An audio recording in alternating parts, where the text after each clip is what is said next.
Hey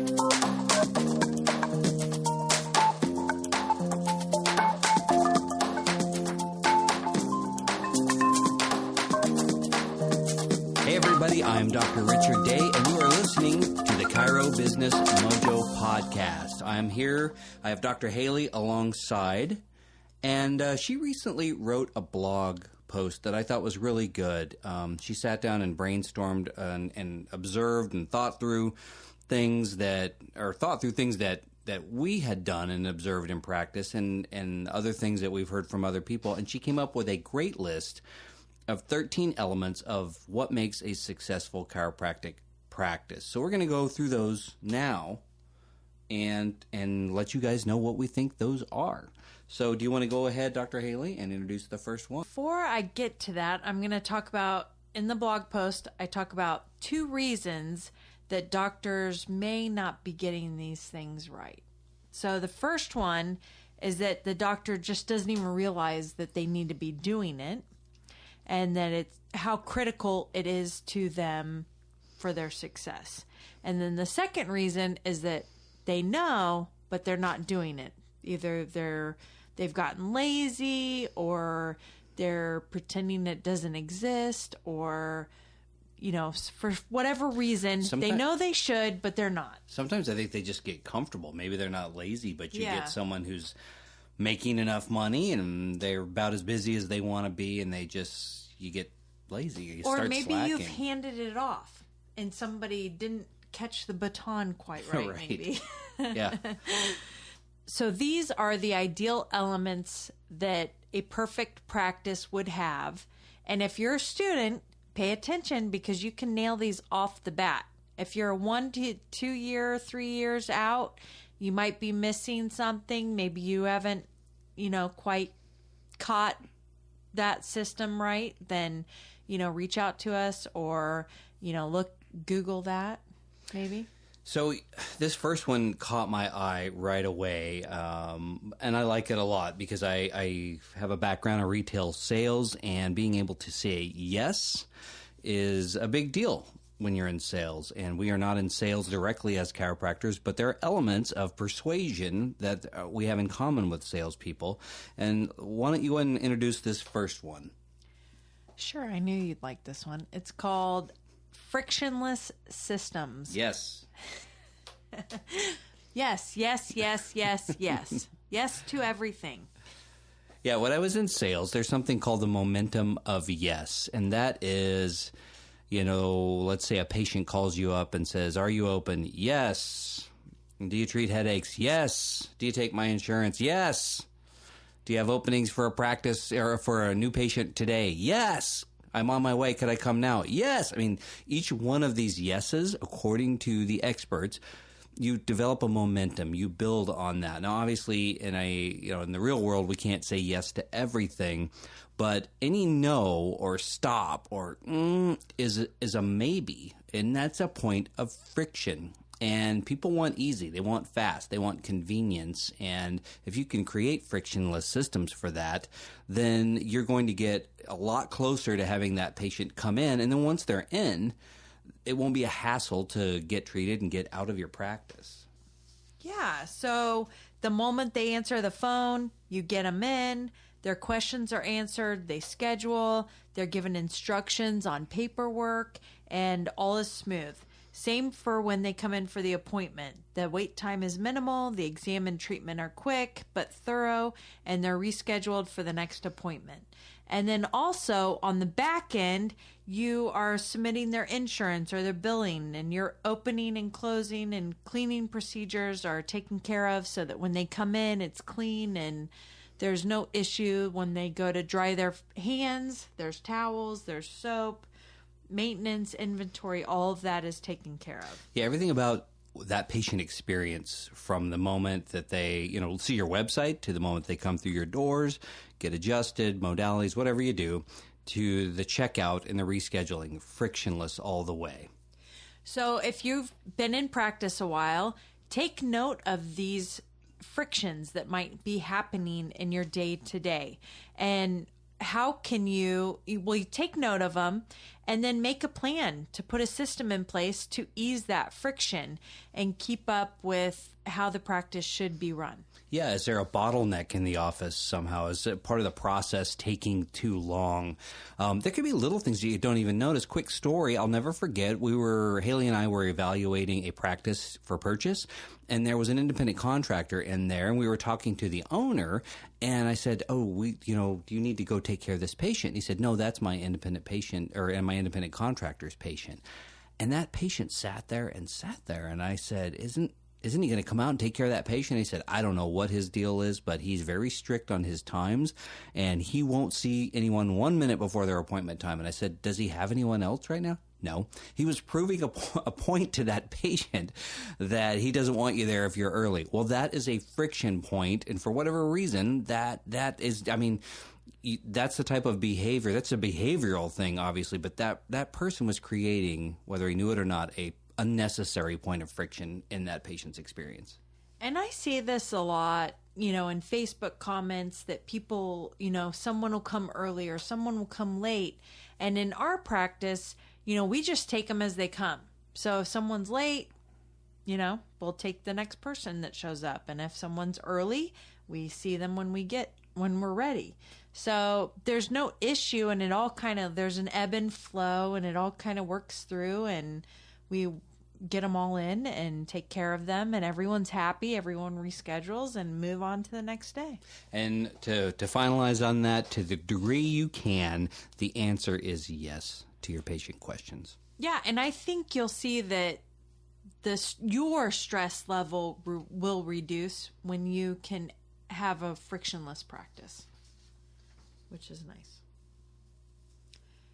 Are these all part of frictionless? No. Okay. We'll cut this part out. All right, number 2. This took me a while to figure out because I am organizationally challenged, but be organized. Yeah, there are 2 reasons offices are disorganized. And one is that they start that way, or they don't start that way, but after a while, nothing gets put back in the right place. So important, so important. One of the first things we did when we trained a new CA is to show them exactly where the tools they needed to do their job were located. So we had paperwork at that time. We could do it online, of course, but we had patients who would fill it out when they came in, and we had everything organized in a divider, and we always started out the day with 10 copies, and if it ever got low, you needed to make sure those got filled. And if you're going to staple something and there's no staples, or you go to get the face paper isn't readily available. All of these things are simple, but they get in the way of a really streamlined, efficient operation if you're not doing them right. Yeah, and I think this is where a checklist comes in place. So you can have a checklist for opening up the practice, a checklist for closing, a checklist for verifying patient eligibility. All of those things need to be documented somewhere so that you're staying organized and everyone knows where everything is. And you may not get that, on day one. Maybe you've been in practice a few years, or maybe you're just starting out. But, I don't have time to write a manual. I remember thinking things like that. It's just me, or it's just Haley and I. Why do I need a manual? And we did. We knew we didn't really need a lot of checklists for ourselves. But that changes the second you get an employee, and you want to be able to say, here is my system, and I want you to understand this system. And until they get to know it, they're going to need to follow a guide. So if you haven't already, I highly recommend once you've got a system of organization that you start documenting it. Yeah, and this might be going in on this Saturday and saying, these are the things I really don't need in the office. You don't need 100 pens. You don't need 3 staplers, unless you have 3 desks. So go in on Saturday, kind of take inventory, take out everything that you don't need, and then leave everything in its place. Have a home for everything. I want to drill down into the pen thing really quickly, and this is important. It may not seem like a big deal, but if you've got, a place for your pens and there's 100 pens in there, digging for the right pen is wasting valuable time. It's a point of inefficiency, and maybe not once, but you do that 20 times a day. It's just much easier to have the 2 or 3 pins that you do need in there. And that's just an example. If you look out, across all of the things that you do in your office over and over, make sure that they're very efficiently set up and organized. Yes. So we'll move on to number 3, which is closely related, but it's a little different. And this is just clean. Your office should be clean. Absolutely must be clean. I know this seems like a no-brainer, and maybe in your office. So, our office in Colorado, we were the cleaning people as well as the doctors. Our office in Kansas City, completely different. There's a cleaning crew that comes in, but they're still dusting and things like that they're not going to do. And if handprints on the windows or the door when you walk in, all of these things make an impression, right? And you're always wanting to make the best impression you can on your patients. And there's an old saying that I read somewhere in an article about the airline industry. And what they said was, if the passenger comes in and the seat is disgusting and the little slot or whatever where you put the barf bag and all the other stuff that's there, the magazines, if that's filthy, the customer thinks, well, then if the inside of the plane isn't cared for and is in this condition, what is the engine looking like? And so the same holds true with our patients. You're making an impression with all these little details. And believe me, I've walked into a practice that we sold. And when I came in after not being there in a few months, I could not believe how the place had I would have spent the entire day cleaning. I would have closed and then reopened, closed for cleaning, and then reopened the next day. And believe me, if I noticed, we get a blind eye. A fresh eye, a new patient coming in, they're going to notice those things. So clean, clean, clean. And I don't want to steal your thunder because I know this is one of your most precious things that you love. So you need to look at this. The trash needs to be emptied regularly. Face paper should be changed after a person gets off the table, not right before they get on. Right. Exactly. You've got to change the face paper after you treat someone. So right as they're leaving the office, you take it off, you throw it in the trash. Nobody ever sees it ever again except for the person that used it. Yes. And so the other option is that some people leave it, and then you have the new patient or the next patient comes in and it's a dirty face paper and you change it right before they get on. How does that look to them? Yeah, I had a patient come in with their child one time, and after the adjustment, she sat up and the little boy said, "Mommy, your face is on the paper." And your other patients, they don't want to see anyone else's face on that paper until theirs goes down. And it seems like a no-brainer, but I've had associates work for me where I come in and there's just oil-stained makeup face paper on everything. And I mention it and they say, well, I change it right before the next person goes on.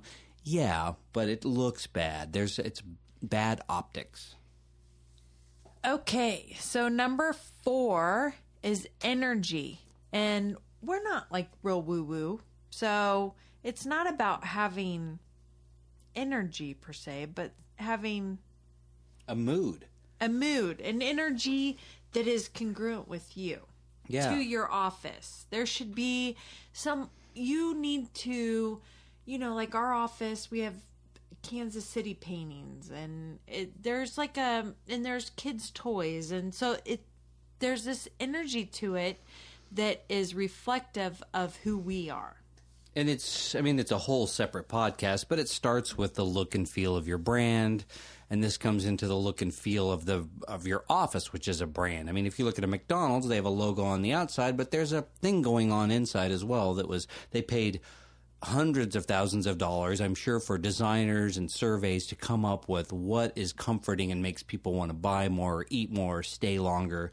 So you don't want a color scheme that makes people, that turns them off. The biggest thing is you don't want people who are downers. They bring energy. Your CA brings energy. You bring energy. Yeah. And another story from practice, we had an associate who came in because they had lost a pet the night before, and that was what they were literally cussing about it as they walked in the door. And they brought that energy. And I said, you just can't. You have to leave all of that behind. You can't. Patients are going to pick up on all this negative energy. You need to come in, and you are going to be the bright spot in that patient's day. It just has to be that way. So it has to be in your mind, and so it can be on your patient's mind and your staff as well. And that energy should be attractive to your ideal patient. So if you are treating kids, you want a very vibrant, kid-friendly, just very carefree attitude type energy to your office, so that when those kids come in, they can feel that they're welcome and that they're in the right place.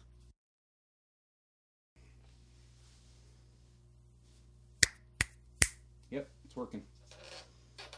All right. So before we move on, we'll recap. So for an elements of a successful chiropractic practice, we have frictionless systems.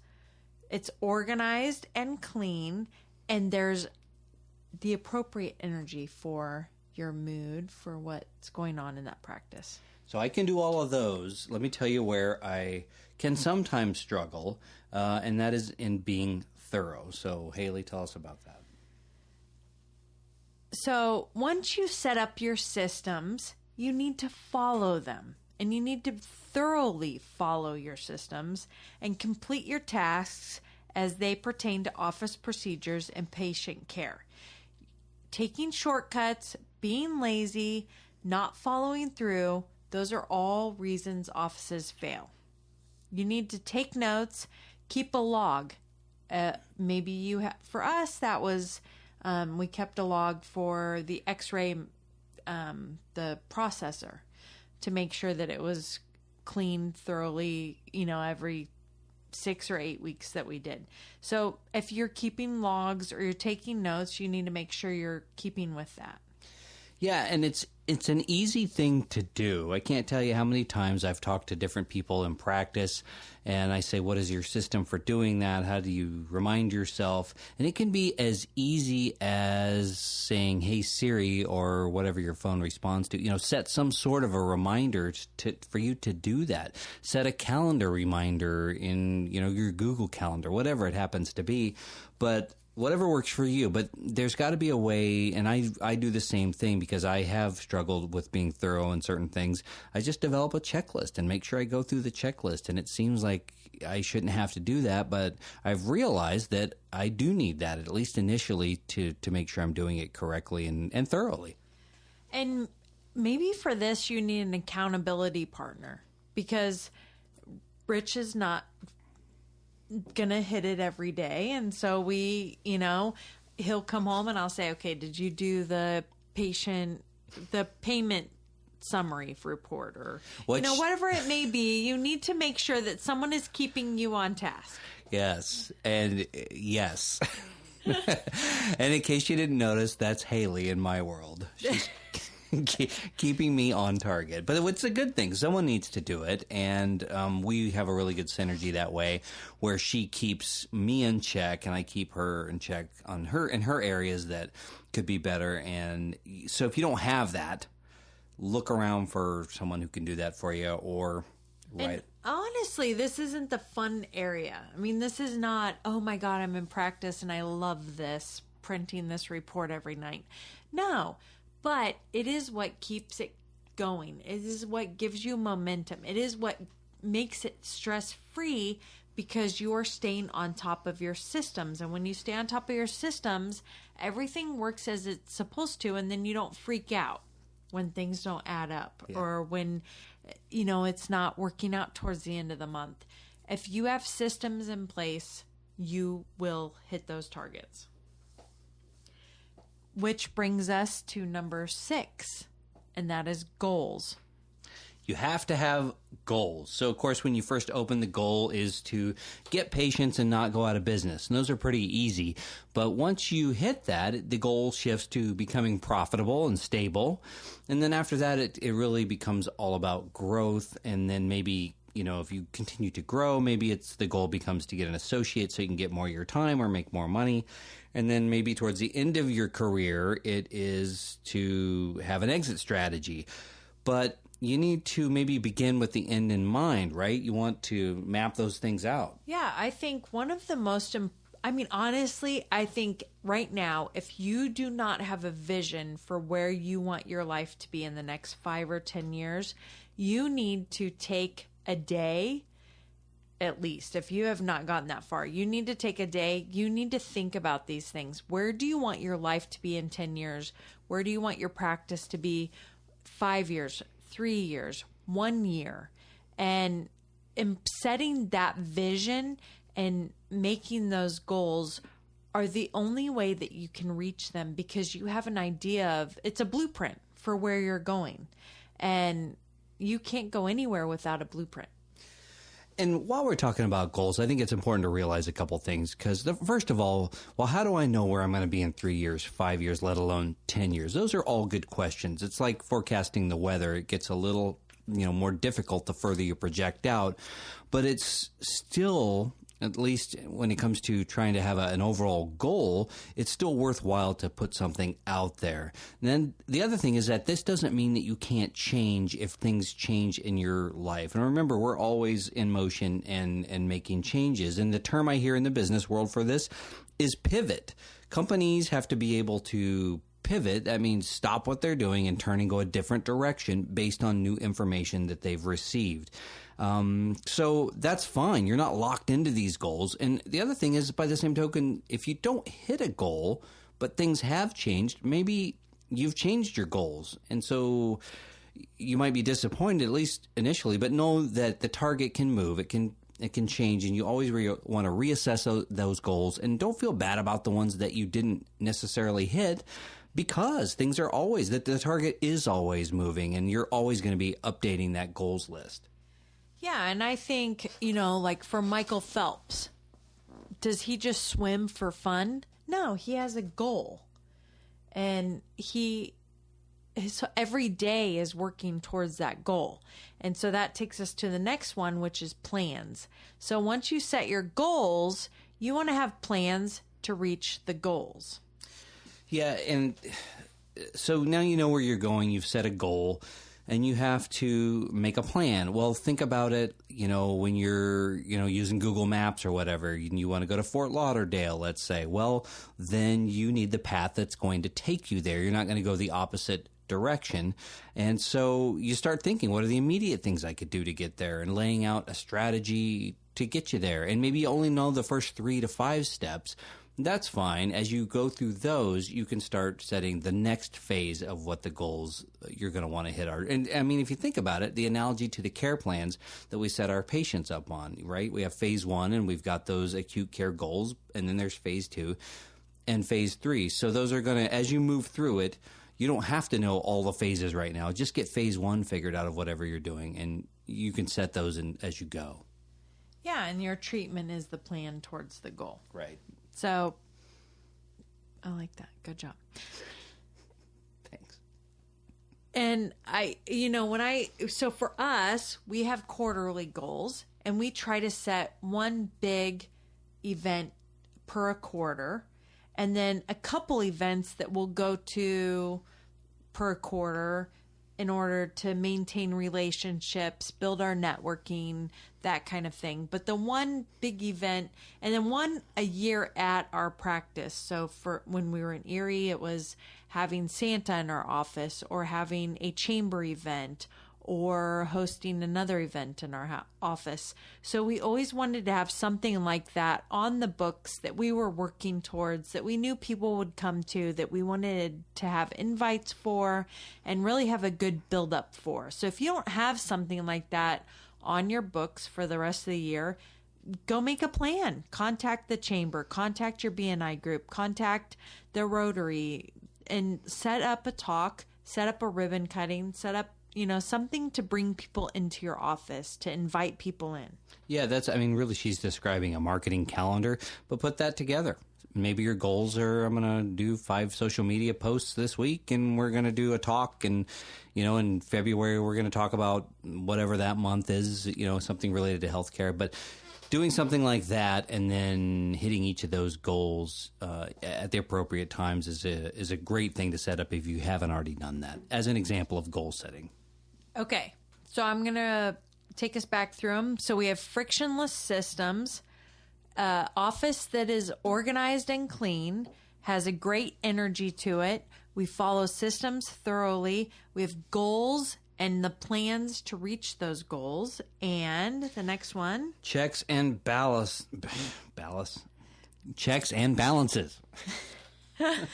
Which Rich will not talk about very much because I am the one who does this in our practice. I was going to say that when I saw this on the list, that I have no idea what you're talking about, but I'm sure you do. So checks and balances are what we have, are systems that we have in place to make sure everything is going and working properly. And that is where I come into our practice. But it's important because you need to stay on top of the accounting and your finances and insurance billing and make sure that all of those things are being run properly and you're staying on top of them so that you don't have claims that are going to be denied or you don't have patients that you're not submitting your Optum forms for, that kind of thing. So checks and balances to make sure that everything is running the way it should. Yeah, if you've got a CA and they're doing some billing work for you and you're never checking their work, that could be a problem. How do you know that they're doing it correctly? How do you know that they're not leaving money on the table or even worse, taking advantage of you? So there's a lot of places that you want to make sure that there are checks and balances so that it's just part of a system. It's part of being efficient and running a business. So think about what you have going, and if you have checks and balances, and if you see anything missing, now's the time to change that. Yeah, and patients are going to rely. I mean, checks and balances are in every business, and patients are going to rely on you that if you say they paid $50 cash on a certain date, that's what they paid. And if you're not checking that daily and monthly, then you're not sure.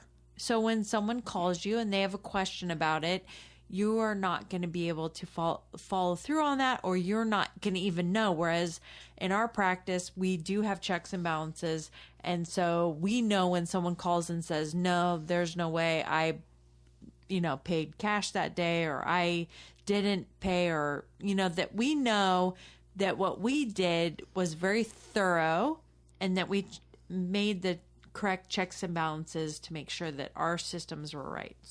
So these next two, I like them. I think they go together, but we're going to start with the first one, and that is core values. Yeah, you want to know what your practice stands for. And this is how patients are going to describe your practice to their friends, their neighbors, when they go to refer to you. You need to have a core value. Ours was that we treat patients the way we would want our family to be treated if we recommended them or referred them into another doctor. And so everyone knew that we were going to give them the kind of care that we would give our family members. You're also going to attract in other people that share your core values as well. That's what we found. I mean, that's just how that works. People are looking for their tribe, and if you stand for a certain set of values and then you do a good job of letting everyone know that, you're going to attract those people in, and of course they're going to be the ones who turn around and tell other people who share those same values about you, your practice, and coming in. And this ties into the next part, which is clear branding. And that's how you're going to message this out to the public, what your values are. Yeah, and this should be very clear and concise and consistent so that it builds the raving fans that you want for your service that are going to go to their friends, to their neighbors, and tell them, hey, if you are going anywhere, you have got to go to my guy or girl. Yep, you're always auditioning for the job of chiropractor, and we can tell ourselves over and over, people shouldn't judge, but the fact is that they are. They're always sizing you up. They want to know if they're in the right place. Are you worth the money? And if you can communicate those values, your values to them, that they are in the right place and you are worth that money, through everything from the way we talked about earlier, the energy of your office, the website, all of it, that all needs to be tied into your core values and expressed through your branding. Yeah, and I wrote in this blog, a better brand will win over a better price with most patients. So a lot of new graduates or new in practice chiropractors that we talk to, they're very concerned about their price. And I feel that if they were more concerned about their brand and what they are bringing to their brand, then the price is not most people aren't going to talk about it. As long as you're within normal limits, it doesn't matter what your price is, because your brand speaks volumes to those people, and they want to see you, not the cheapest person. We once had a patient come in, and she had read all of our reviews, but we didn't take her insurance. And she was really upset because she really wanted to come to our practice, but she had to go down the street because she wanted to use our insurance. So, typically people will choose the brand over that, I even think. Yeah, she ended up coming to us, right? Because she decided we were worth it. She had not such a great experience there and said, I don't care if they take my insurance. I'm going over here where it's more expensive to us so I can get the experience that I want. Which I feel like was very intentional. I mean, I felt like, for us, we wanted to have the brand, and that people would want to come to us and not be so concerned about our price really from the beginning. Yeah. Yeah. So the next one. Low overhead. You hear location, location, location when it comes to starting a business. And while that's important, I would say it's low overhead, low overhead, low overhead. Well, and location doesn't even make this list, so obviously I didn't even think about it. But yes, for sure, low overhead. I mean, and this could, it isn't for every practice type, but definitely should be something you consider from the beginning. I know for independent contractors, they're saving a lot by going in with someone else.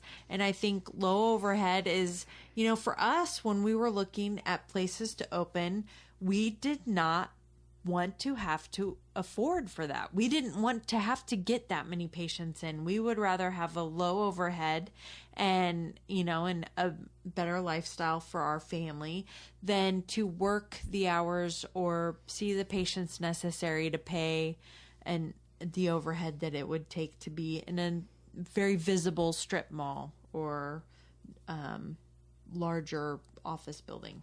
Yeah, there's a formula that I'm not going to talk about here because it doesn't translate, well to audio, but figure out what your overhead per patient is. And, if $25 you're paying out and your average collection per patient is $50, then you've got a 50% overhead per patient when they come in. And the higher, obviously, that your overhead is, the more people you have to see or the higher prices have to be able to still make a profit on top of that. So you can't control how many people who walk in the door, and you can't control, if Mother Nature decides to give you a snow day and you have to close your office for some reason, but you can control to the best of your ability a lot of your overhead. So if you haven't already, look at any way you can save on your overhead or reduce costs.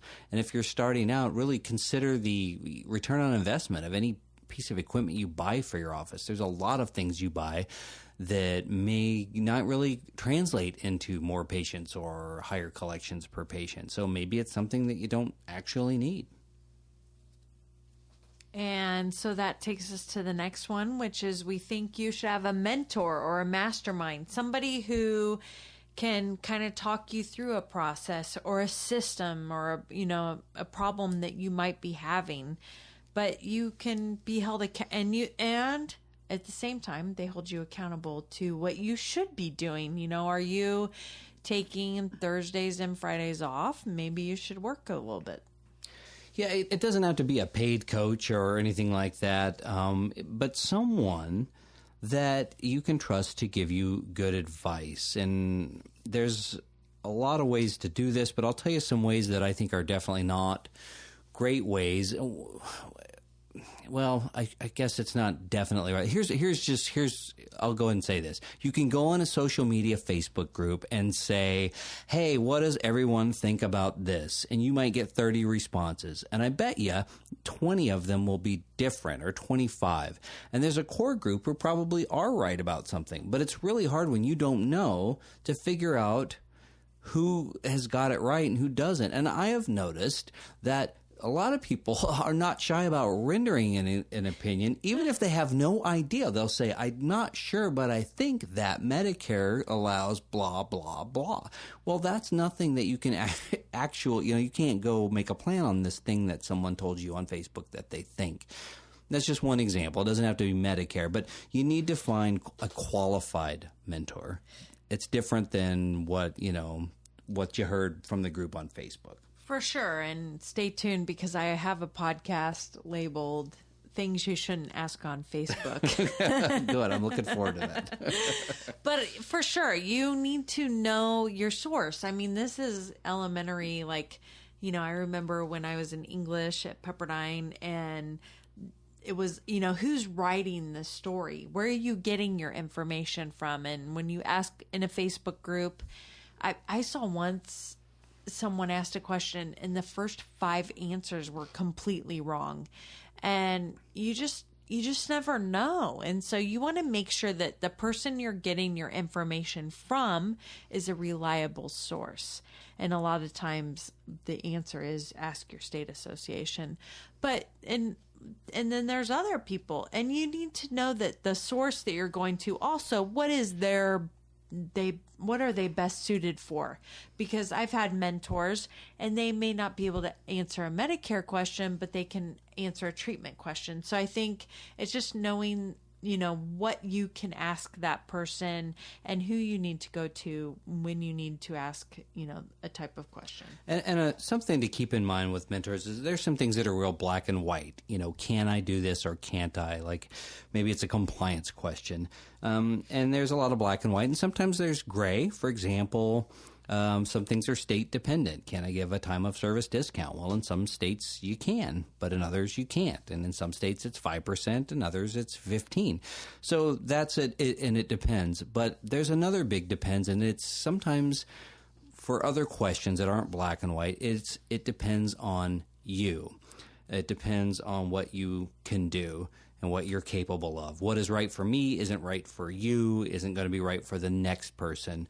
But a mentor should also, if they don't know themselves, be able to point you in the right direction of someone who's an authority, but they should also be a good sounding board for you to help you discover you a little bit. Is this right for you? And help you talk and think through that process before you make a decision. So our next one is... This takes us to lucky number 13, which is... social media presence. So the future is social media. And I know some of the docs who have been around a while maybe aren't on there or don't see the point or maybe don't need it. But there's a lot of value in social media. Not that you're going to run an ad and get a bunch of new patients from it, but it can help create a conversation that you can be part of. And believe me, you want to be part of that conversation. Yeah, and so this is something I feel like we did really well when we were in Colorado. We were very consistent with our approach to Facebook and Instagram, and we knew when to both boost posts and get a considerable amount of likes and to get the notice of our practice in the town that we were in. Yeah, it's a way to be in the conversation. And, I've seen good and bad social media posts, not just from chiropractors, but from a lot of business owners and quite frankly, just individuals. But when it comes to a business, you want to be engaging.